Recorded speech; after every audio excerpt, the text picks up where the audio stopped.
टीकमगढ़ जिले की टीकमगढ़ विधानसभा सीट पर त्रिकोणीय मुकाबला होगा।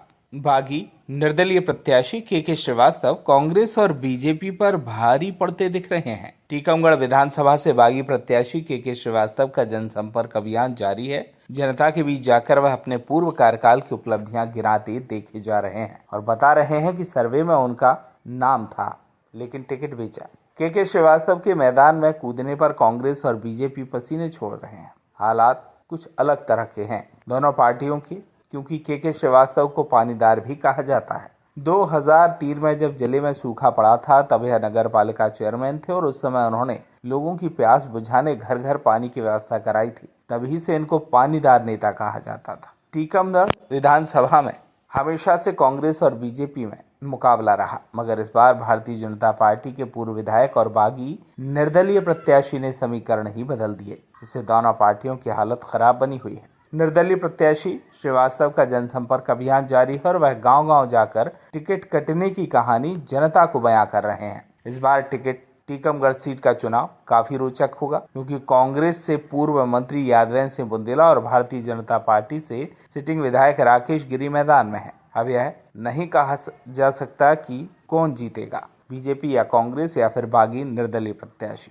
क्योंकि तीनों प्रत्याशी अपने आप में मजबूत माने जाते हैं और जैसे जैसे चुनाव की तारीख नजदीक आती जा रही है सभी का जनसंपर्क तूफानी स्तर पर जारी है।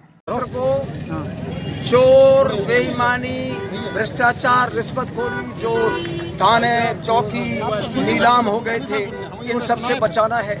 लोगों के मुंह के निवाले बचाना है, गुंडागर्दी से भी क्षेत्र को बचाना है। तो पहले विकास के मुद्दों की बात करें कि पहले अपने आप को बचाएं, पहले इन चीज़ों से तो हम बचा पाएं, उसके बाद विकास की इबारत तो हमने लिखी है, नगर के अंदर लिखी है और ग्रामीण क्षेत्र में भी लिखी है। इन मुद्दों को हम बाद में उठाएंगे, पहले चोरों से, बेईमानों से, गुंडागर्दी से। सर, आप जीत रहे हैं कि जो जनसंपर्क कर रहे हैं, किन मुद्दों को लेकर के इस बार चुनाव मैदान में आए हैं और कितने जीत के प्रति आपको? देखो, हमारा वचन पत्र है, कांग्रेस के जो हमारे अध्यक्ष हैं कमलनाथ जी, उन्होंने एक वचन पत्र जारी किया है। उसमें कई मांगे, जिसमें 11 सूत्री तो मुख्य है और उन्हीं को हम जनता के पास प्रमोट कर रहे हैं। जनता को बता रहे हैं कि अगर कांग्रेस की सरकार बनेगी तो हम लोग ये 11 जो हमारे वचन हैं इनको पूरा करेंगे और उसके कारण हमें व्यापक समर्थन मिल रहा है। भारतीय जनता पार्टी के राज में जो भ्रष्टाचार हुआ है, जो आम आदमी त्रस्त है भ्रष्टाचार से, जब हम अपनी बात रखते हैं तो उनका बोलना स्वतः शुरू हो जाता है। वो कहते हैं कि इससे भ्रष्ट और निकम्मी सरकार कभी आनी नहीं।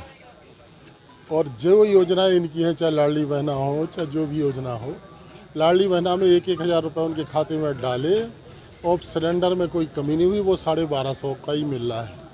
तो उससे नाराज़गी है। और जो 450 के सिलेंडर की बात शिवराज ने कहा था, वो एक भी आदमी को 450 में सिलेंडर नहीं मिला। तो मैं समझता हूँ कि ये बहुत असंतोष है इन बातों से कि ये केवल बहरूपिया है। टीकमगढ़ से मनोज सिंह की रिपोर्ट।